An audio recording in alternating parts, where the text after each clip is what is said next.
recevoir avec nous en plateau à présent Monsieur Achille Mbembe, historien, politologue et enseignant universitaire camerounais qui nous fait l'honneur de sa présence ce soir à nos côtés.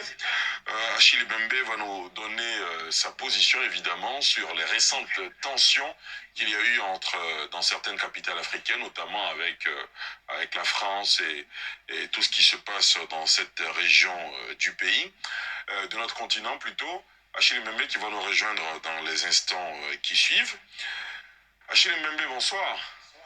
Merci d'avoir accepté notre invitation. C'est moi qui vous remercie. Vous êtes de passage en Côte d'Ivoire et nous sommes très heureux de vous retrouver sur ce plateau. Heureux d'être en Abidjan. Absolument. Alors tout de suite, première question cash. Vous avez suivi évidemment le développement de l'actualité ouest-africaine ces derniers mois, j'ai envie de dire, avec une montée en puissance d'un sentiment, dit-on, anti-français.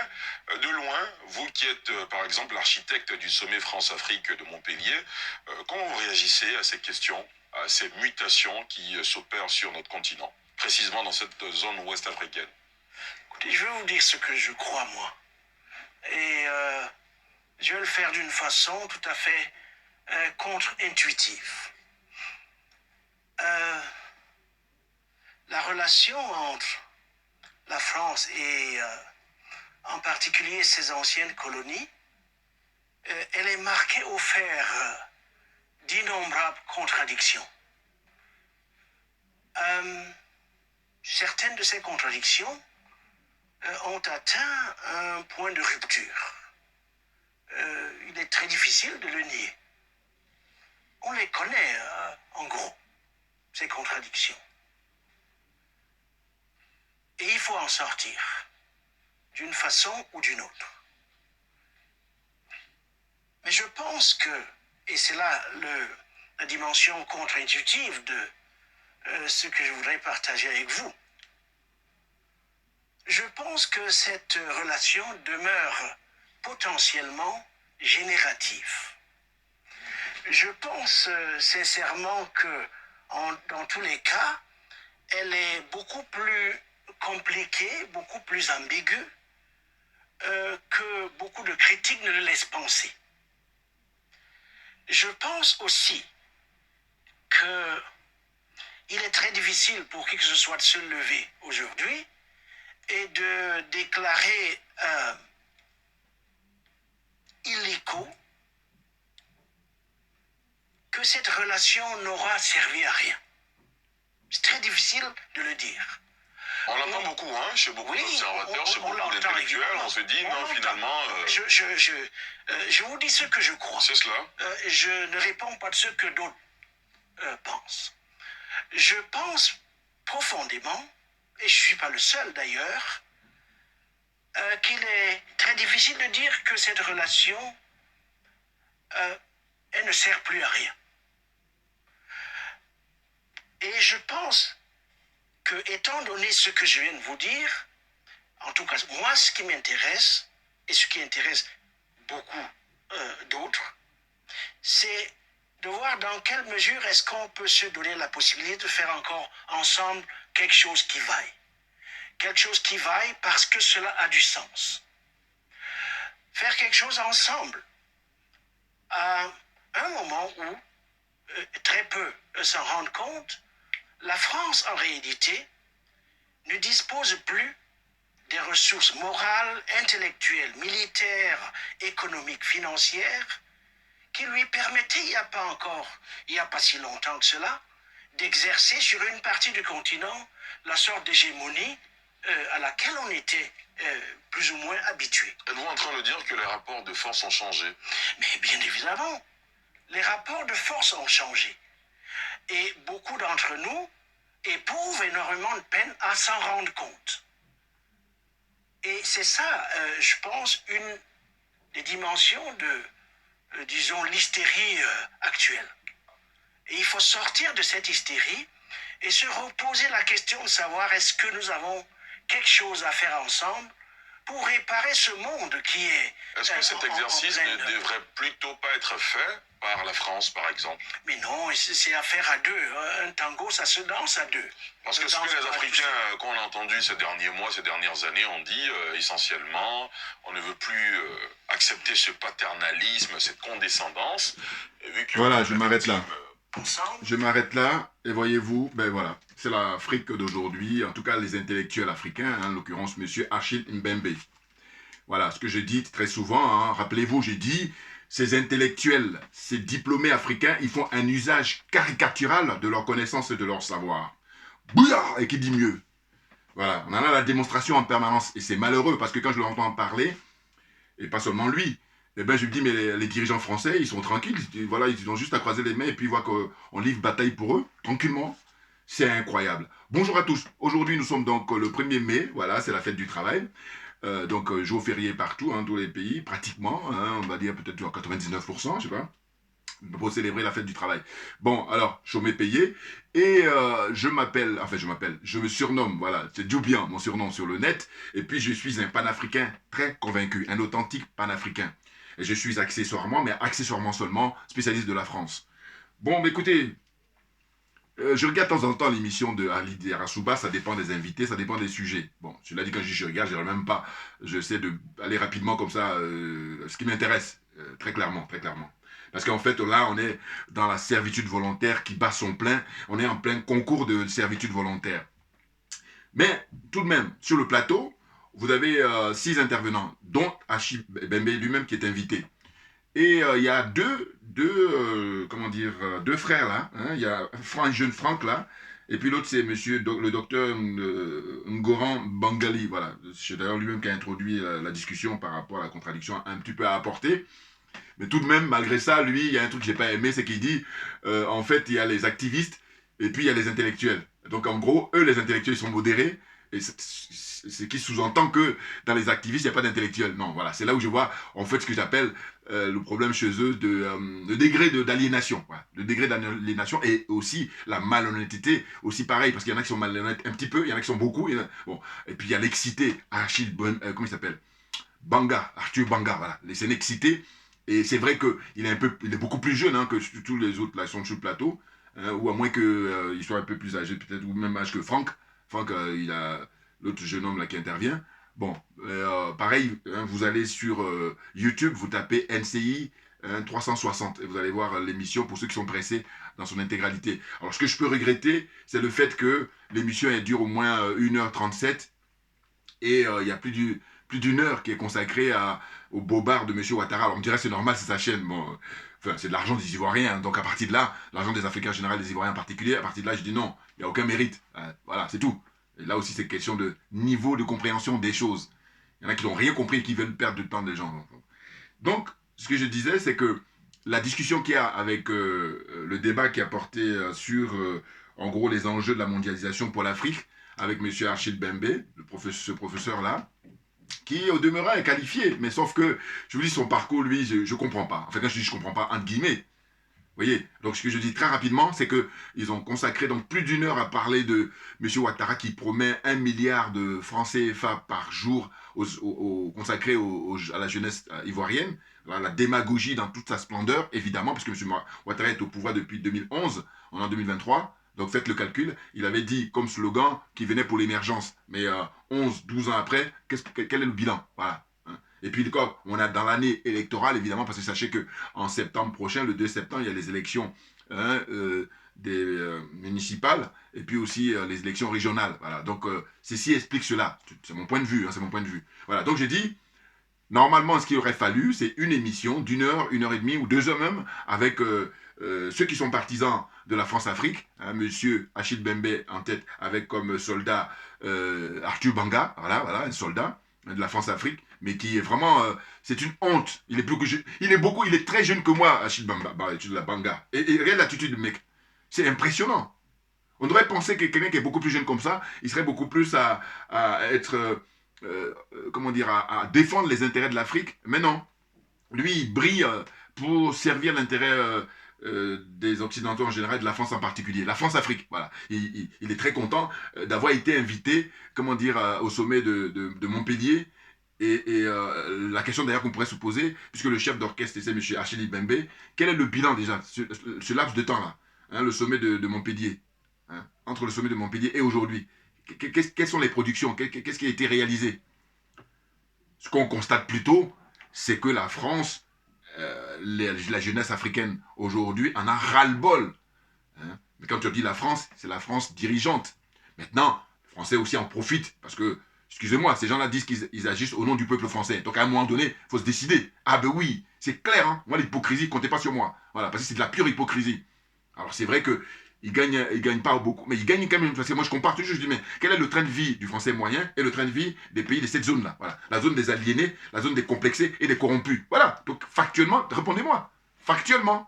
C'est pour ça qu'on parle du bilan, rien que du bilan. J'ai pris quelques notes, je vais revenir tout à l'heure là-dessus. Mais d'abord, je tiens à parler un petit peu là.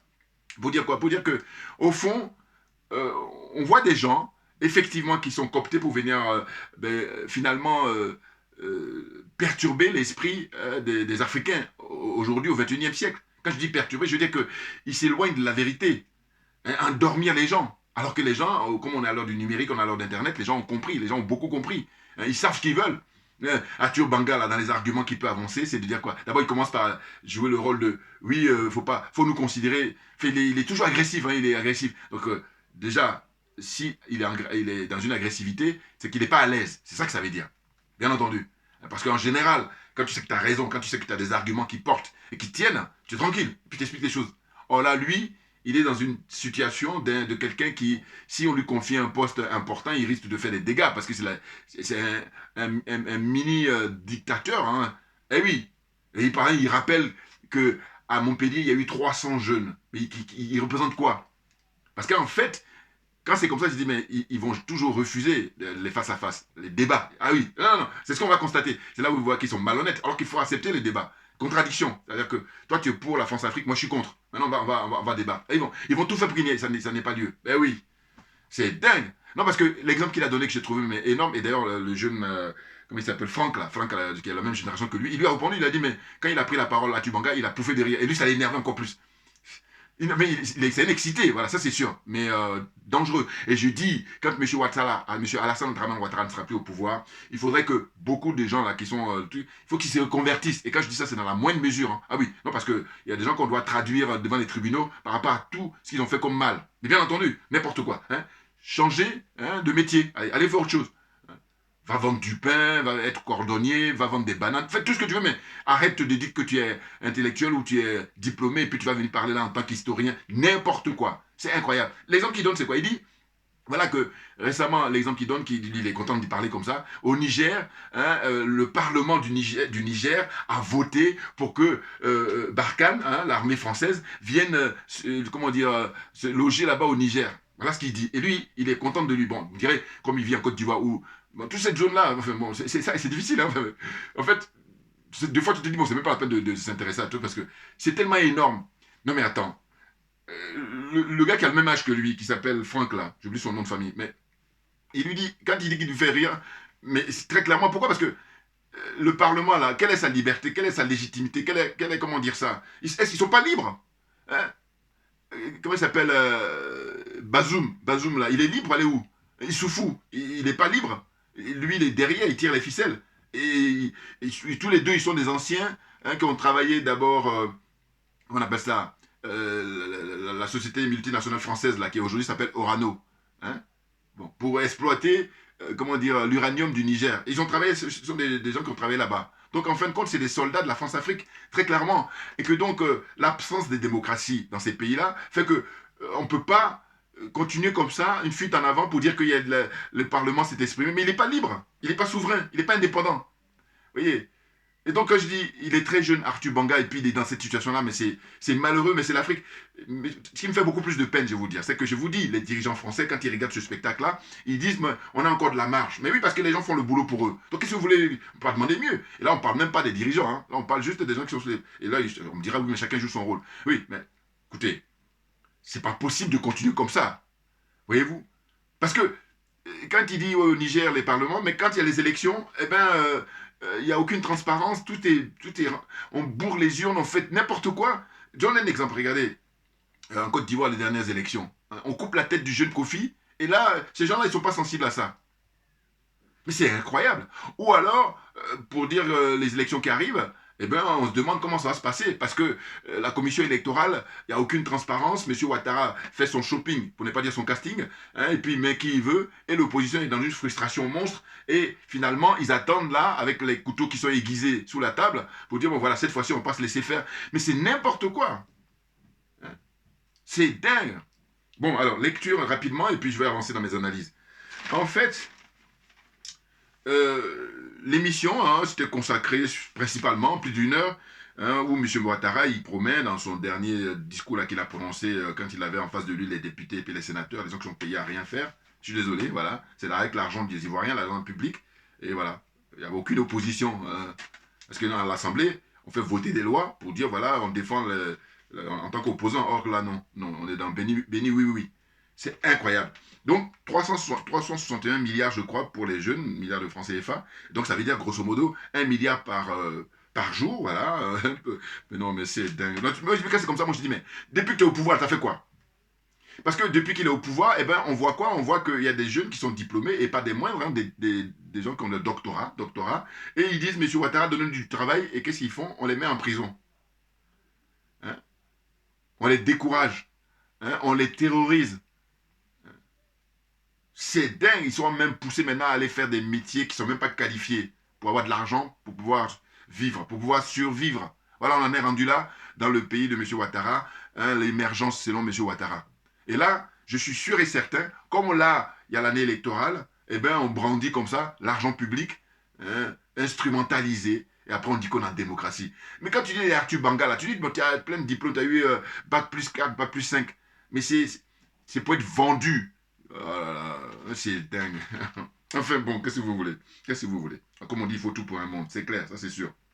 Voyez-vous?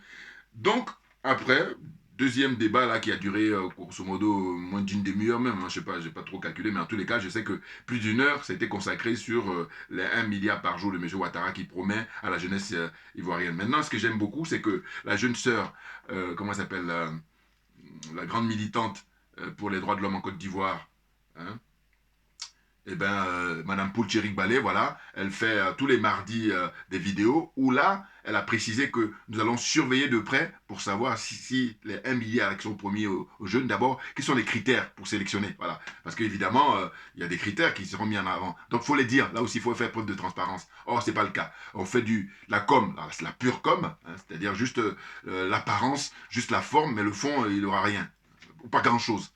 Voyez-vous? Donc elle a dit que elle a même appelé les gens à la contacter pour qu'ils aillent poser des questions là à Touré Mamadou, là, le ministre de la Jeunesse là. Dites-nous les critères pour que si vous donnez les critères, on va mettre les dossiers sur votre table. Et puis maintenant vous allez donner les 1 milliard là aux gens. N'importe quoi. Ah, c'est dingue. Bon, donc, on poursuit. C'est de dire quoi? C'est de dire que, je vous dis sur les 6, hein, il y a juste 2 là qui sont un peu sur la route de la modernité, enfin, en tout cas qui ont des propos qui ressemblent au XXIe siècle. Autrement, les autres là, ils sont bloqués au XXe siècle. Monsieur Achille Bembe en premier, Arthur Banga, lui, n'en parlons même pas. Et il y a aussi monsieur Alafé Ouagakili, qui était un journaliste là, chef de presse, et puis qui dit qu'il a créé lui récemment une association, je sais pas quoi là. Alors, si j'ai compris, hein, parce que rapidement je suis passé comme ça, je crois que lui, ce qu'il a créé là comme mouvement, c'est pour contrer en fait ceux qui sont contre la France-Afrique. Voilà. En gros, j'essaie de lire comme ça rapidement entre les lignes. C'est ça qu'il veut dire. Voilà. N'importe quoi, un corrompu, un escroc. Voilà. Et puis j'ai lu les Wakili là. Ça, pour moi, c'est des gens, quand M. Ouattara s'est rappelé au pouvoir, vous allez voir, c'est les mêmes qui vont revenir. Donc je tourne ma veste, je retourne ma veste. Je dis non, non, non. On a les archives, et très franchement, les frères, ceux qui auront les moyens, ceux qui ont le pouvoir, il faut que ces gens-là, en fait, il faut absolument qu'ils changent de métier. Il ne faut plus qu'ils aient le droit de citer, parce que pendant le règne de M. Ouattara, regarde tout le mal qu'ils font, parce que c'est à cause d'eux qu'il y a des jeunes qui meurent dans la Méditerranée. Pourquoi je dis à cause de ceux que je dis, mais ils dénoncent même pas ça. Ou les gens qui, comment on appelle ça, sont obligés d'aller dormir dans les cimetières en Côte d'Ivoire. Ou alors les jeunes qui ont le doctorat, qui n'ont pas de boulot. Ils ne parlent même pas de ça. Ou les gens qui sont en prison depuis 2011. Des prisonniers politiques, ils ne parlent pas de ça.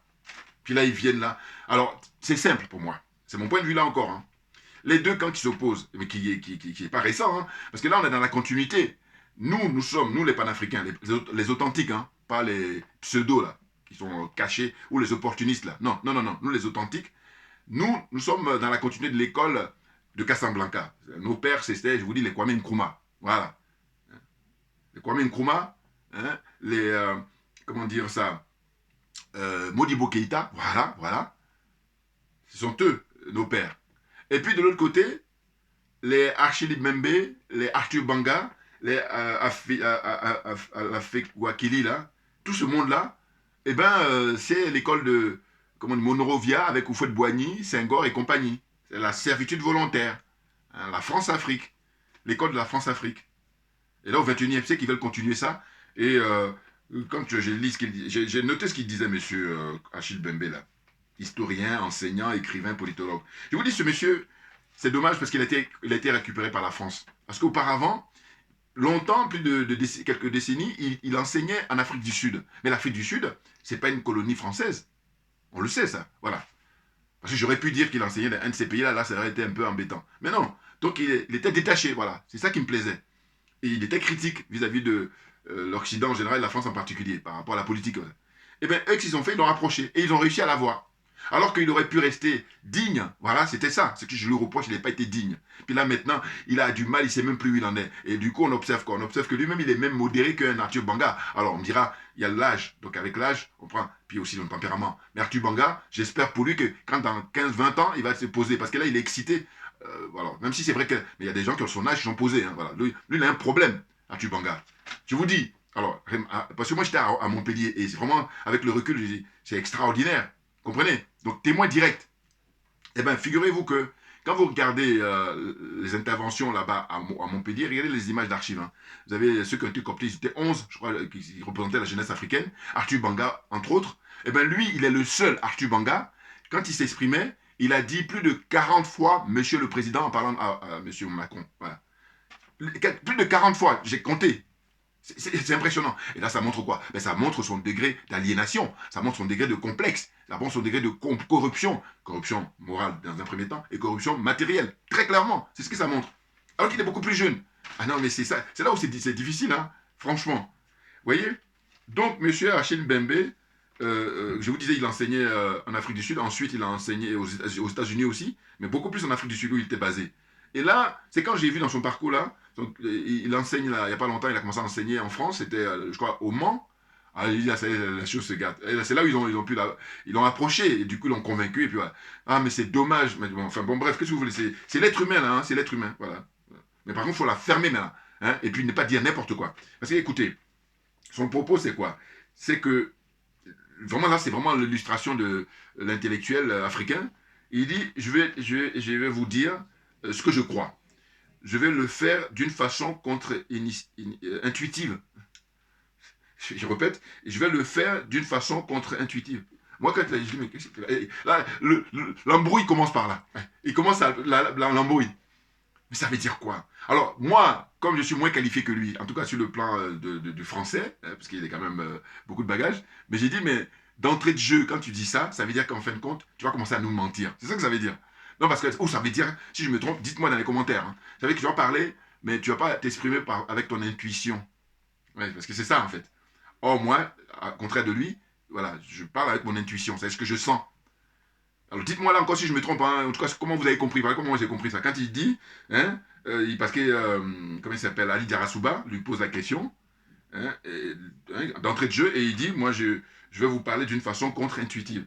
Et il dit, la relation entre la France et ses colonies, hein, elle est marquée d'innombrables contradictions. Ça, c'est pas faux, au fer. C'est-à-dire que c'est vraiment marqué. On pourrait même dire dans le marbre. Maintenant, quand on poursuit, il dit, certaines de ces contradictions ont atteint un point de rupture. Bon, là, toujours je le suis là. Là, je suis d'accord avec lui. Bon. Mais ouais, ça se gâte après. Il dit, il est difficile de les nier. Ah, évidemment. Alors, maintenant, ça aurait été bien qu'il précise quelles sont ces contradictions-là. Parce qu'il dit, certaines de ces contradictions ont atteint un point de rupture. Maintenant, ce qui m'a plu aussi, c'est quand il a dit, alors, il est difficile de les nier, on les connaît, en gros, et il faut en sortir d'une façon ou d'une autre. Alors ça, j'aime bien ça. Ah ouais. Ah, ça, j'aime bien. Il faut en sortir d'une façon ou d'une autre. C'est pour ça qu'il dit que là, il doit être perturbé. Parce que depuis le sommet, hein, faut regarder, hein, depuis le sommet, hein, pendant le sommet, puis après le sommet, jusqu'à maintenant, regardez ses différentes interviews. Voilà, parce qu'il donne beaucoup d'interviews, lui. Et, hein, il est invité, hein, parce que, bon, voilà. Et vous allez voir, une certaine évolution. Là, comme ça, il commence un peu à être nuancé, là, maintenant. Alors que quand on l'a coopté, là, il était dans la France, la France, la France. Enfin, bon, oh là là, mon Dieu, mon Dieu. Voyez-vous? Donc, j'aime bien quand il dit, on doit en sortir d'une façon ou d'une autre. Il faut en sortir. Maintenant, lui, par contre, lui dit, voilà, on a quelque chose à construire. Non, mais de quoi? On fait le bilan, et tu vois les désastres, le nombre de morts. Ah, ben, c'est là où j'ai dit, mais punaise, mais eux, ils sont graves, hein. Et là, pour le coup, il y a une question de, indirectement, vous êtes comptable. Ah ben oui, moi, c'est le nombre de morts. Et comme je le dis souvent, ma religion, c'est la vérité, la vérité et la justice, et la solidarité, pour respecter l'esprit de la Marthe. Et puis, je dis quoi? Je dis, mais quand il y a un mort, l'être humain, la vie est sacrée, donc quand il y a un mort, terminus, tout le monde descend. Donc là, le nombre d'Africains qui sont morts depuis fort longtemps, mais il faut nous expliquer. Parce que, là, pour ne pas dire 98-99%, c'est des morts artificielles. Je suis désolé. Voilà, parce que hein, l'Occident, dans sa démarche impérialiste, dans sa démarche colonialiste, ils mettent tout en place pour, comment dire ça, détruire les Africains. C'est clair. Et ces gens-là le savent. Maintenant, eux, leur posture, c'est juste pour défendre leur confort personnel. Ah, mais ça, j'en suis convaincu, vous ne pouvez pas imaginer. Et quand je dis ça, pareil dans les commentaires, qui est-ce qui peut me dire le contraire? Mais attendez, qu'est-ce que c'est que vous, votre confort? D'abord, vous représentez combien de personnes dans la population? Prenez la population africaine, cette zone-là, ou alors on va prendre par pays. La Côte d'Ivoire, par exemple, hein, avec 28, nous dit-on, ou 30 millions d'habitants. Voilà. Qu'est-ce que vous représentez en Côte d'Ivoire, vous qui épousez les thèses de la France-Afrique, hein, vous qui êtes les supporters de la France-Afrique, les soutiens de la France-Afrique, qu'est-ce que vous représentez? Le problème qui se pose, c'est que l'absence de démocratie fait qu'on n'a pas les élections dans la transparence. Parce que là, on aurait apporté une réponse à M. Banga, parce que lui, il dit au Niger n'importe quoi.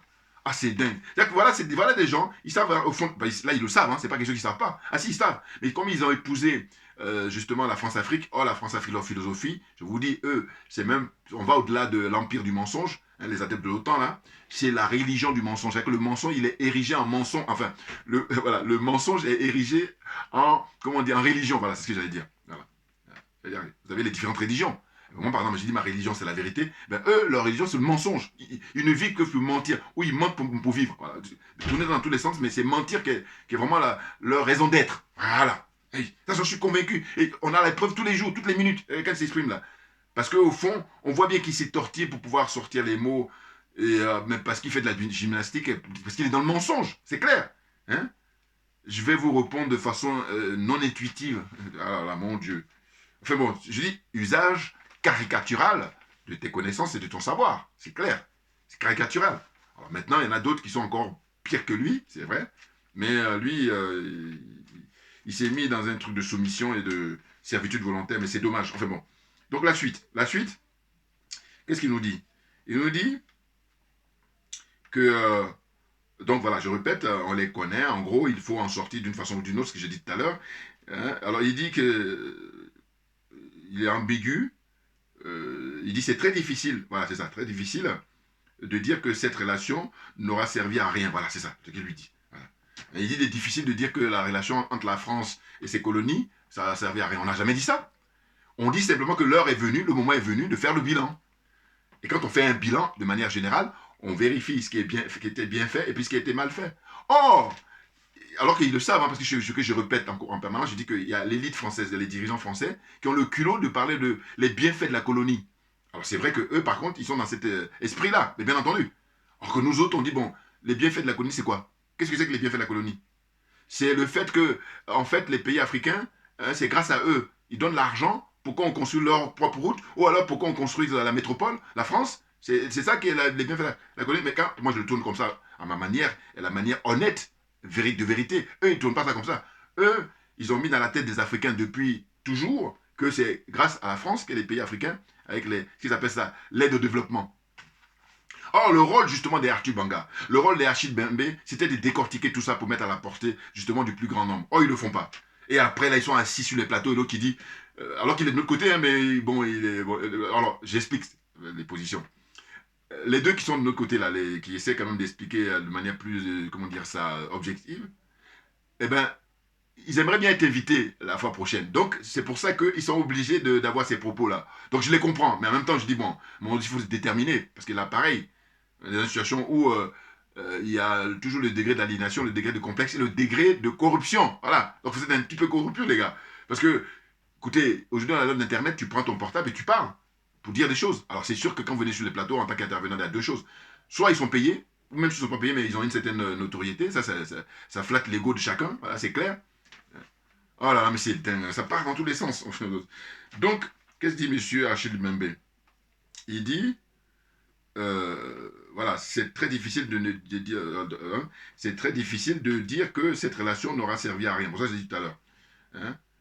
Maintenant, il dit aujourd'hui, alors, moi je dis, voilà, aujourd'hui plus que jamais, hein, au XXIe siècle, je pose la question de la servitude volontaire de certains Africains et pas des moindres.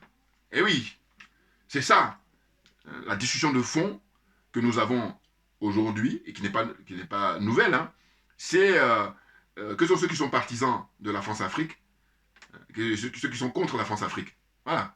Que sont ceux qui sont pour la servitude volontaire, et que sont ceux qui sont contre la servitude volontaire. C'est ça, il y a deux camps. Et je dis, c'est pas nouveau parce que, justement, la servitude volontaire, c'était l'école de Fouet-Boigny, Senghor, hein, qui se sont retrouvés à Monrovia, et puis les pères, nos pères, qui sont contre l'impérialisme, contre le colonialisme et contre la France-Afrique, contre la servitude volontaire, c'était les Modibo Keïta, et puis comment dire ça, Nasser, l'Égyptien, les Patrice Lumumba, Emery, hein, les Barthélemy Bokanda, hein, les Kwame Nkrumah, voilà, eux, ils étaient contre, hein, comment dire, la servitude volontaire. Et c'est même pour ça que l'impérialisme les a éliminés. Voilà. Je dis malheureusement, cela concerne une très grande partie de l'élite et surtout les dirigeants africains et ceux qui sont à des postes de responsabilité. Voilà, cette servitude volontaire-là, c'est malheureux, mais c'est ça qu'on constate. Et c'est même pour ça que ça met du temps, évidemment. Hein, donc j'explique qu'il y a deux camps hein, qui s'opposent. Comme je disais tout à l'heure, voilà, j'ai expliqué ça déjà. C'est dingue, c'est dingue, c'est dingue. Voyez-vous? Donc Achille Mbembe, lui, qu'est-ce qu'il dit? Il dit que la France ne dispose plus des ressources morales, des ressources économiques, des ressources financières, des ressources militaires qui lui permettaient d'exercer son hégémonie. Voilà ce qu'il dit. Donc quand il dit ça, en gros, il essaie d'expliquer qu'il y a beaucoup d'entre nous, on ne capte pas ça, c'est pour ça qu'on est excité, il utilise le terme hystérie. Voilà, il dit on est hystérique. N'importe quoi. Non, on est lucide. Voilà. Alors que vous êtes aliéné, vous êtes complexé, vous êtes corrompu hein, sur les deux plans. Corruption morale et corruption matérielle. C'est ça la réalité. Ah mais c'est dingue, je vous dis. Hein? Parce qu'il dit, on a quelque chose à construire ensemble. En fait, ça veut dire quoi? Ça veut dire que quand la France avait son hégémonie, on n'avait rien à construire. On a le bilan, on l'a. Même quand je fais exprès de demander, on sait le bilan, bien entendu, bien évidemment. Mais là, quand tu écoutes lui ses propos, quand il dit, hein, la France, contrairement à ce qu'on peut imaginer, elle dispose plus de ressources morales. Là, c'est encore grave hein, quand il dit ça. Il va se faire tirer les oreilles là. Hein? Donc, ressources morales, ressources économiques encore, recul financier encore, je vais bien. Militaire, enfin, bon. Mais là où je me dis, il a été trop loin, c'est moral. Quand il dit que la France ne dispose plus de ressources morales, ce qui est vrai. Mais comme il est dans leur camp et puis il dit ça, voilà, donc c'est pour ça que je trouve ça un peu fort. Venant de lui. Parce que nous autres, on dit ça, c'est une réalité, on l'a constaté. Mais que lui dit ça, bon, c'est intéressant pour nous. Mais en tous les cas, je me dis que lui, bon, c'est pour ça qu'il dit que là, il est perturbé, là. Il est perturbé. Voilà. Donc il dit, on doit construire quelque chose ensemble, maintenant là, que la France est dans cette situation-là. Donc attends, il faut arrêter à un moment donné. Il faut faire le bilan, et puis on va tirer les conséquences de ce bilan-là. Bien entendu. C'est à partir de ce bilan-là qu'on va construire quelque chose. Or, pour l'instant, je dis, prenez l'expérience de, comment on appelle ça, le sommet de Montpellier, hein, avec les 300 gogos là, avec Atubanga, et puis jusqu'à aujourd'hui, ça donne quoi? Ça donne que le Mali n'en veut plus, le Burkina Faso n'en veut plus de cette servitude volontaire. Et puis, dans une certaine mesure, le président Touadéra, c'est bizarre Touadéra quand même. Parce que j'ai écouté une interview de lui là, qui a été faite par Afrique Média. Hein. Bon, mais il est en train de renouveler encore les mandats de l'ONU là. Moi, je ne comprends pas deux fois. Je me dis, mais bon, à croire que le Mali n'existe pas, en fait, les colonels au Mali n'existent pas, à croire que le jeune capitaine qui vient d'arriver en plus, Ibrahim Traoré, à croire qu'il n'existe pas. Je ne comprends pas. Puis il y a le jeune frère aussi, Doumbia, qui est en Guinée. Bon, tout ça, c'est de la moindre mesure. Les deux, vraiment, qui sont pour une rupture, parce qu'on a suffisamment de moyens, suffisamment de preuves, mais c'est le Mali d'abord, les colonels au Mali, et puis le capitaine au Burkina Faso. J'en profite là pour saluer le jeune frère Nestor Podassé. Je ne comprends pas pourquoi il est en prison. Je ne comprends pas. Ça fait partie des mystères. J'ai compris, je peux vous dire. Mais quand je dis comprends, c'est-à-dire que ça dépasse l'entendement au sens où j'ai dit. Quand je dis que j'ai compris, c'est le sens où j'ai dit, à mon avis, Nestor Podassé, il doit gêner beaucoup plus qu'on peut imaginer. Voilà. Ça, c'est mon point de vue encore. Bouillard. C'est pour ça qu'on le garde en prison. Parce que je trouve ça bizarre. Voilà. Alors, la suite. Donc, qu'est-ce qu'il dit? Il dit, donc il parle de, voilà, il dit qu'il faut sortir de cette hystérie. Voilà, nous c'est nous, il dit pas le nom, mais c'est nous qui vise là quand il dit on est hystérique. Et donc se poser la question de savoir si nous avons quelque chose à partager. Bon, ça j'ai déjà dit. Hein, et puis Diarra-Souba, lui, il est, pour le coup, il joue très bien. Enfin, très souvent, c'est un professionnel. Parce que quand il fait des observations, et Achille Bembe lui dit, le tango se danse à deux. Pour que je t'embrouille encore. Parce que Diarra-Souba, l'animateur, le journaliste, lui dit que voilà, est-ce que ce ne serait pas la France qui devrait maintenant rendre des comptes, d'une certaine façon. Et là, lui dit non, le tango... Donc, en gros, on est les deux responsables. Non, mais attends. Au niveau des victimes, voilà, là aussi, pareil. Je vais terminer là, parce que les victimes, ça leur pose problème. Les aliénés, là. C'est pour ça, quand on n'est pas aliéné, on est à l'aise pour parler des victimes. Donc, je vais y aller. Donc, qu'est-ce qu'il dit? Il dit, le tango, on danse à deux, n'importe quoi. Hein, voilà. Donc lui, il précise que Achille Bembe précise qu'il a grandi dans une famille qui a connu des victimes. Par contre, il ne dit pas victime. Hein, il dit qu'il a payé, voilà, qu'il a payé un prix très élevé pour l'indépendance du Cameroun. Voilà, et donc il est issu. Donc en fait, tu ne fais pas honneur à tes grands-parents ou tes aïeux, les grands-parents plutôt, on va dire. Voilà. Ouais. Hein, tu es issu de cette famille-là où ils sont battus pour l'indépendance du Cameroun, et toi aujourd'hui au XXIe siècle, tu es en train de te comporter comme ça. Mais franchement, ils doivent se retenir dans leur tombe, mais là, 300 degrés, ou je sais pas comment on dit ça là. Non, mais c'est impressionnant. C'est des choses, faut pas le dire quand on est maintenant dans la servitude volontaire. Faut pas dire que... Parce que là, tu enfonces le clou. C'est dingue. Ah là là, la punaise, les diplômés africains. C'est dingue. Hein? Donc il dit quoi? Il dit que en gros, ils ont payé le plus fort tribut pour l'indépendance du Cameroun, et pour autant, ils ne se considèrent pas comme des victimes.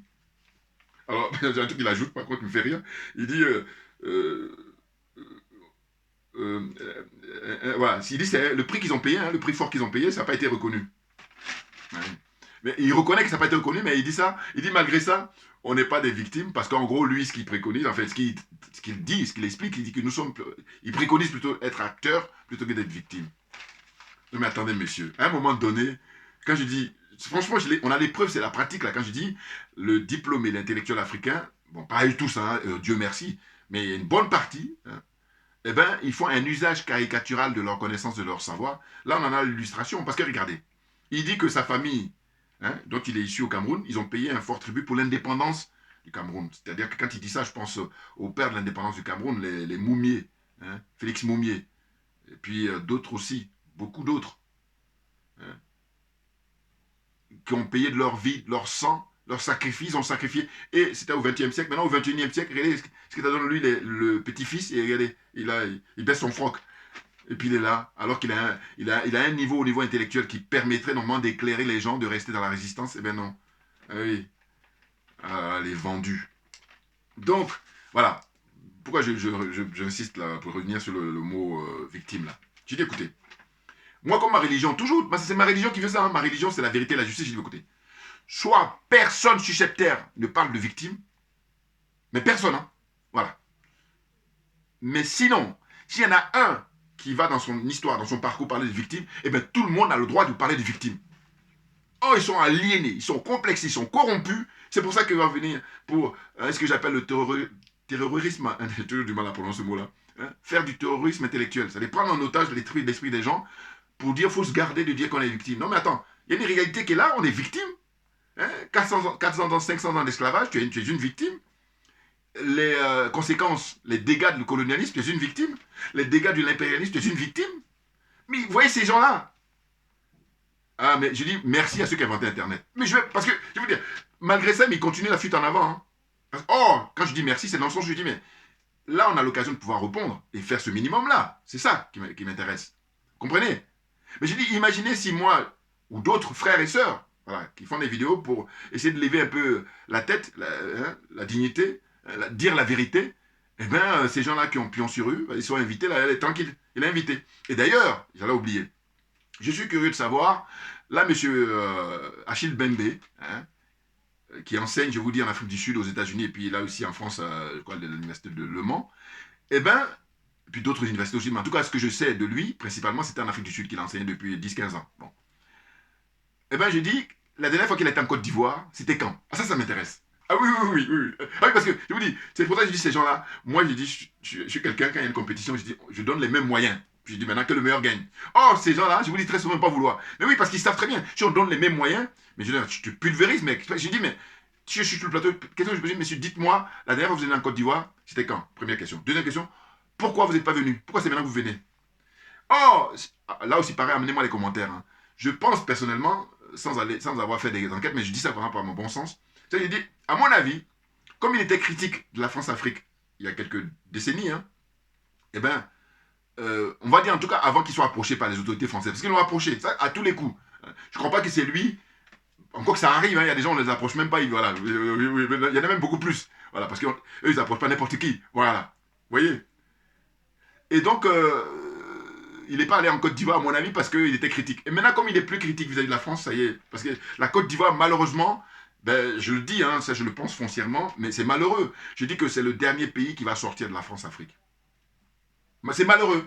Voilà. Alors, j'aurais tellement voulu, rappelez-vous mes vieilles vidéos, mes anciennes vidéos plutôt, les vidéos passées, j'avais dit que quand le mouvement s'est enclenché là, avec la révolution, comment dire, dans les différents pays, je dis que symboliquement, ça aurait été tellement bien, ça aurait eu de la gueule, que la Côte d'Ivoire soit le premier pays qui sorte de la France-Afrique. Parce que c'est le chantre avec Houphouët-Boigny, ce sont eux qui ont nourri la France-Afrique. Donc symboliquement, ça aurait été vraiment bien que ça soit la Côte d'Ivoire. Or là, avec tout ce qu'on a comme preuve, hein, tous les cas pratiques que nous avons, ça me conduit à dire que la Côte d'Ivoire, malheureusement, sera le dernier pays, hein, à quitter la France-Afrique.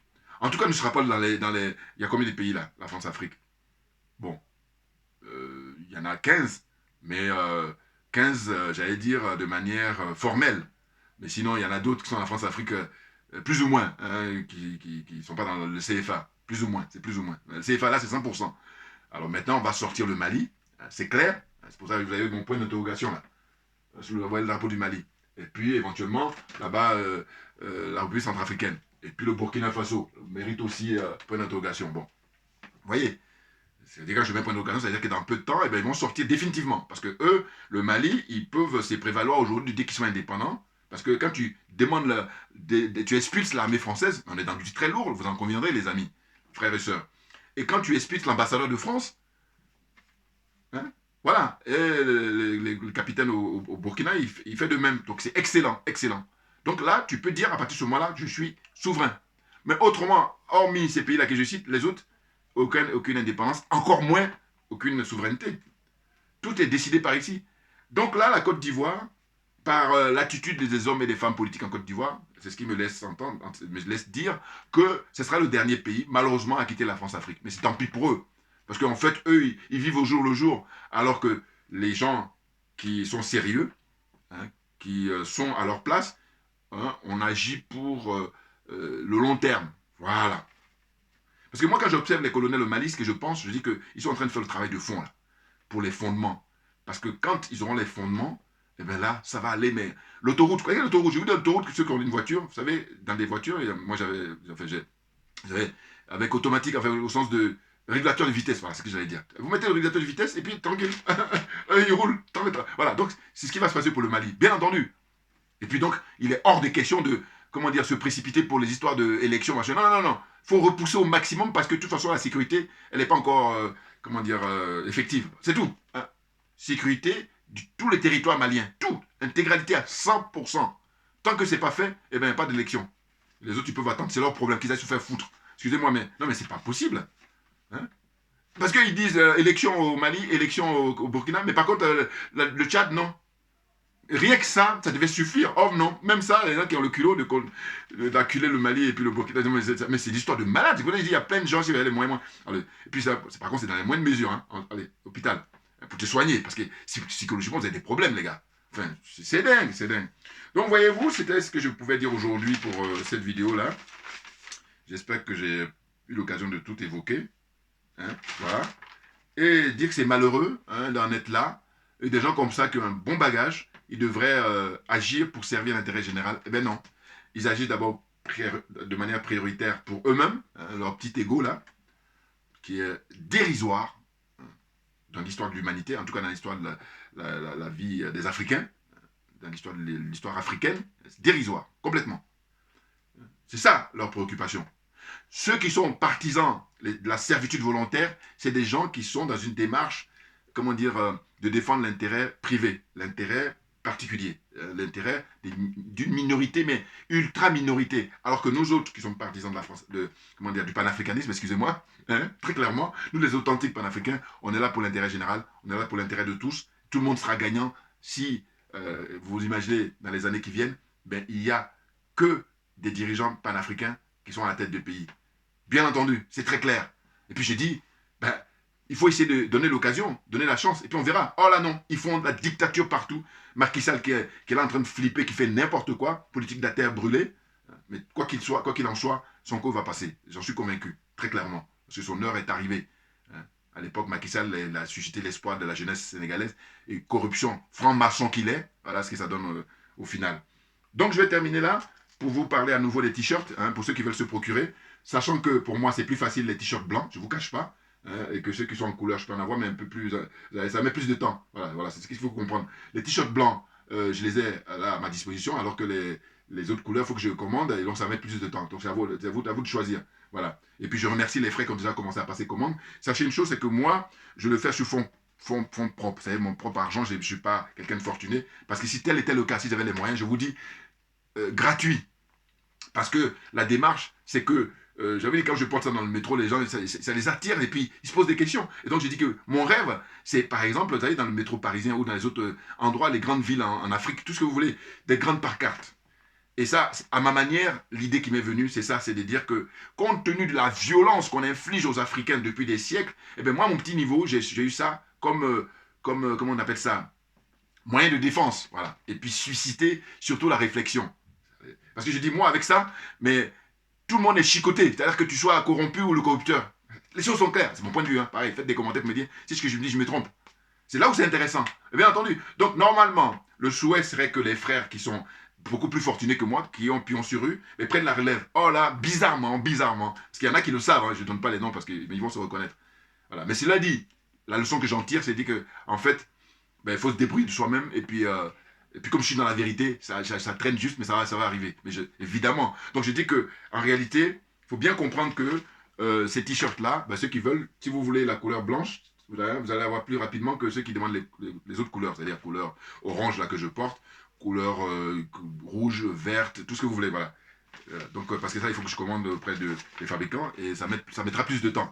Maintenant, voilà l'adresse à laquelle vous pouvez passer votre commande. J'espère que c'est pas dans le mauvais sens là, j'espère. Voilà, c'est ça. Et donc, fjubian là, @gmail.com. Et puis, pour les t-shirts, il faut compter à 15 €. Et puis, les sweep shirts, il faut compter 30 €. Voilà, c'est ça. Et ça inclut les frais de port. Merci à vous tous pour votre attention. Merci beaucoup. Et puis, comme j'ai pour habitude de dire, écoutez, on lâche rien. Et on est optimiste pour la suite des événements. C'est très clair. Merci bien. À bientôt.